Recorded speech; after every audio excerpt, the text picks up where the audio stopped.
This is the Amazfit Active 2, a fitness wearable from Amazfit promising a ton of premium features including offline maps, a fitness coach and even a Hyrox race mode, all packed into this sleek stainless steel design at a fairly low price. Now, I've been using the Amazfit Active 2 for a couple of weeks, and in this video I'll talk about its design, review its specs, talk about its heart rate sensor accuracy, real life battery tests, GPS accuracy, and much more to find out if the Amazfit Active 2 delivers on all of those promises. Now, I mentioned the low price at the start of this video, so the Active 2 starts at $100 or £100, which comes with either a black or red silicone band. Then there's a premium version that comes in at $130 or £130. There's only three differences between the standard version, which I've got here, and the premium version. The premium version comes with a sapphire glass, it also comes with a leather band, and lastly, only the premium version has NFC for contactless payments. Everything else remains the same between the two versions. Okay, let's talk about the design of the Active 2. And the first thing that came to my mind when I unboxed this watch was the word sleek. It's been quite a while since I've tested a wearable as slim as the Active 2, and it's been a bit of a refreshing experience. So the casing here is made of stainless steel. There's no plastics here at all, so that's really good. And the watch face or the bezel actually has some R markers, which I'm hoping you can see on camera now. And those R markers are under the glass display, and all of this overall, to me at least, looks quite elegant and a bit unassuming. Now, that sleek design does mean that the battery is physically smaller here, but Amazfit claim that it can last for up to 10 days, which I will be testing later on in this video. Now, there's two buttons on the side of the Active 2, which again are quite sleek and are made of metal, but they're tactile enough to press when you're outdoors or doing indoor activities. The software and UI here is Amazfit's own Zepp OS. It's fast, smooth and stutter-free overall, and this 1.32-inch AMOLED touchscreen can go all the way up to 2000 nits peak brightness. It's amazing how much you can get for $100 if you look outside of popular brands. And like I alluded to at the start, the premium version of the Active 2 has a more durable sapphire glass display compared to the tempered glass on the standard version. So if you're into rugged outdoor activities, you should probably look at the premium version of the Active 2. Now, there's not much storage available, unfortunately, on this watch. It's claimed to have around 512 megabytes of storage, but it actually ships with less space, so you wouldn't be able to download a lot of MP3 offline music or offline maps at the same time on the Active 2. Now, the watch is good for 5 atmospheres of water resistance, and at the back you've got Amazfit's proprietary BioTracker 6 suite of sensors, and I'll be testing out the optical heart rate sensor accuracy later on in this video. Okay, so let's talk about all of the things that the Active 2 can track from a health, performance and recovery perspective. Now, the Active 2 is packed with more than 160 different sport profiles. So you've got the usual stuff like running, elliptical trainer, weightlifting, training, yoga, etc. But there's also other stuff like BMX, hunting, rock climbing, combat workouts. And this is one of the world's very few watches that actually has a Hyrox mode pre-built into the watch. So you can do an individual, doubles or a relay Hyrox workout or even a race using the Active 2. But that's not a major surprise, given Amazfit is the official timekeeper as well as the official wearable partner of Hyrox races worldwide. So if you're training for a Hyrox race, this is probably worth looking at. Oh, another thing, outdoor offline maps. You can now download areas or regions from the Zepp app straight onto the watch for viewing offline maps and get voice turn-by-turn navigation. Just keep in mind there's no functionality to actually create an outdoor offline route within the Zepp app, so you'll have to use a third-party service.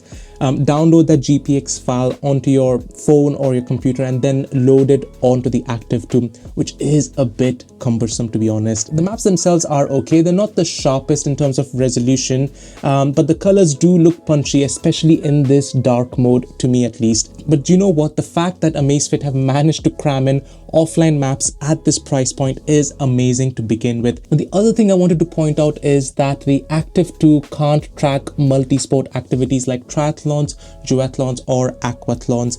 So if you're into multi-sport activities, I've done a deep dive into Garmin, Coros, Sunto, and Polar sports watches, which I'll link in the pop-out banner right now for you to check out. Now, in addition to activities, the Active 2 can also track your sleep, blood oxygen levels, stress levels, as well as training load, which gives a status of overall intensity of your training activities. Now, when it comes to sleep tracking, the Active 2 does your usual stuff like show sleep durations, time spent in each sleep stage, average resting heart rate, SpO2 levels, and your sleep trends over the last few days. But if you dig a bit deeper into the Zepp app, there's even more information available out there.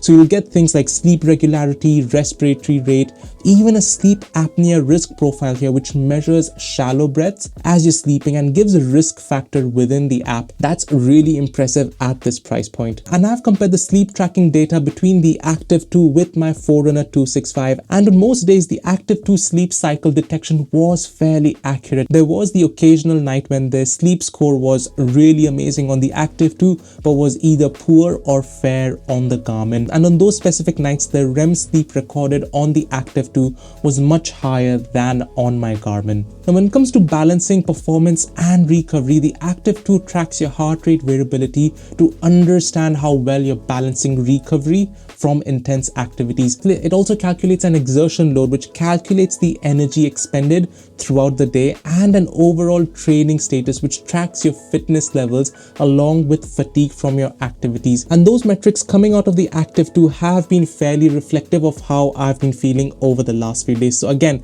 that is a positive point for the Active 2. Let's talk about the smart functionalities of the Amazfit Active 2. And the first thing I wanted to mention is Zepp Flow.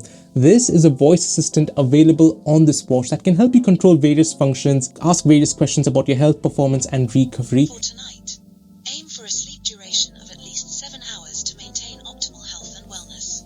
Since you achieved 7.5 hours of sleep last night, continue. And it doesn't just end there. You can either type or dictate messages using a full QWERTY keyboard on this watch. Just keep in mind that the keyboard is probably only going to work with Android phones. I mean, don't get me wrong here, this thing doesn't have LTE. It still uses Bluetooth off your phone, and Zepp Flow is a teensy bit slower than what I would have liked. But the fact that you can do all of these things, including typing on a full QWERTY keyboard in a sports watch, that costs $100 is, I think, almost unheard of in 2025. Now, other than that, the Active 2 comes with a fairly standard suite of apps that come with most Amazfit watches. So there's the weather app, you can see other notifications from your smartphone, you can receive as well as make phone calls straight from the watch, given it has a speaker and a mic. Got an altimeter, barometer, and a compass, offline maps, which I've already mentioned, and NFC payments on that premium version. The watch faces here are also pretty good. They give a lot of detail and are customizable. So overall, a pretty decent suite of smart features available here for a non-Apple Watch or Wear OS watch. Okay, so let's look at battery life. And Amazfit claimed that the Active 2 can last for up to 10 days on a single charge,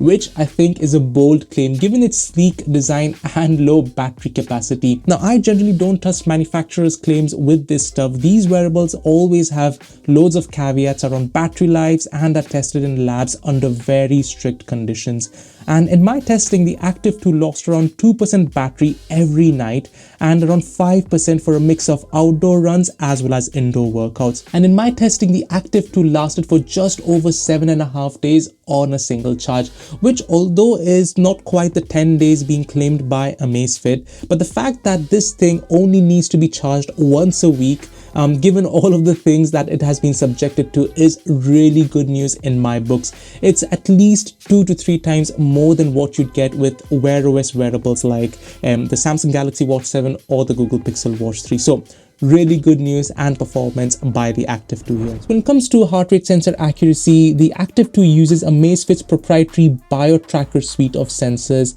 and I've been keen to test this out against my ECG chest strap from Polar, which is often considered as the gold standard for heart rate measurement. Now let's look at the heart rate chart for indoor cycling. There's a really good match between the Active 2 and the chest strap. No major surprises, which is expected given indoor cycling is one of the easiest activities for a wearable wearable like this to detect and record. Now looking at an intervals based outdoor run, again a really good match with the chest strap. The Active 2 has picked up the peaks as well as troughs accurately. It's just slightly off towards the end of the run here, which I think might have been due to the stainless steel getting a bit slippery against my wrist due to sweat. But overall, really happy with that. Just keep in mind you might need to retighten your Active 2 strap during your run if you sweat quite a lot. Looking at strength training at the gym, this is a troublesome activity for loads of watchers due to all of the hand movements and rapid fluctuations in heart rates, as I do one set and then move on to the next. And the Active 2 has been okay. There's a lot of random fluctuations in the heart rate here measured by the watch. There's some consistency with the chest strap, but it's not as accurate as I'd like it to be. So the heart rate data measured by the Active 2 in high rocks mode may be a bit questionable. But I guess if you're doing a high rocks, you're probably looking at things like race timing, endurance, and fatigue. So maybe this is okay, probably not. In any case, if you're looking for a wearable that tracks your heart rate really accurately for indoor workouts like strength training, regardless if it's a legs workout or your upper body workout, your outdoor runs, cycling, swimming, you name it, make sure you click on the pop-out banner right now. That wearable will definitely suit your needs. When it comes to GPS and location tracking, the Active 2 only has a single band or a single frequency antenna, which is a bit inferior to dual band or dual frequency antennas that we're now seeing in lower priced wearables like this. So I use this for various outdoor runs and cycling sessions and compared it to my Garmin Forerunner 265, which does have dual band technology for better accuracy. And looking at one of our cycling sessions here, the green track is for the Amazfit Active 2 and the red one is the Garmin Forerunner. It's quite obvious that the Active 2 has followed our route fairly closely. Most of this is just forest with dense vegetation on either side of our route, and the watch has still managed to keep track of us from start all the way around the lake and back to the starting point. There's not much deviation at all compared to the Garmin. In some areas, the Active 2 is not quite accurate as the Garmin given its single band antenna, for example in these two locations.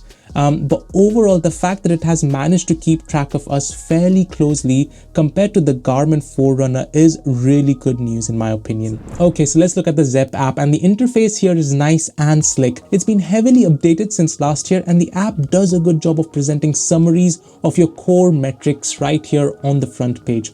It makes it easy to know just in a single glance if everything is green or if there's something that needs your attention, like here in orange, and you can then choose to dive deeper to know what exactly is going wrong with that metric. There's also a daily readiness insight which summarizes your activities and recovery and what to do next to improve those metrics. The activity data is also presented well, like this outdoor run for example, where the app shows my route, pace, cadence, stride length, running power, performance condition during the workout, gradients, and even training effect, which is pretty good for a wearable at this price. Now there's another AI feature here called Zepp Coach where you can provide some initial details and the app will build a customized training program for you which you can load onto the Active 2, and then the watch along with the Zepp app will guide you through that training program. A really good feature which is provided for free to all users. Now what I'm not really happy about is this specific section called Zepp Aura.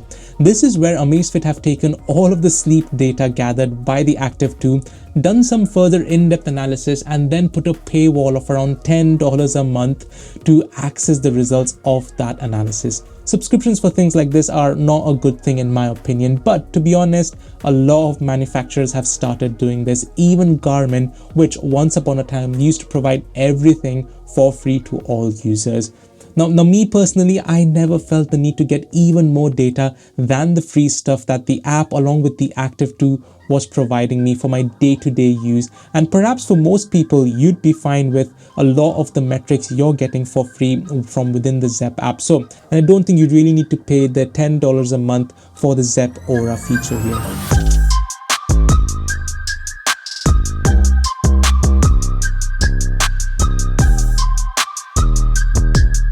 So then, have Amazfit delivered with the Active 2?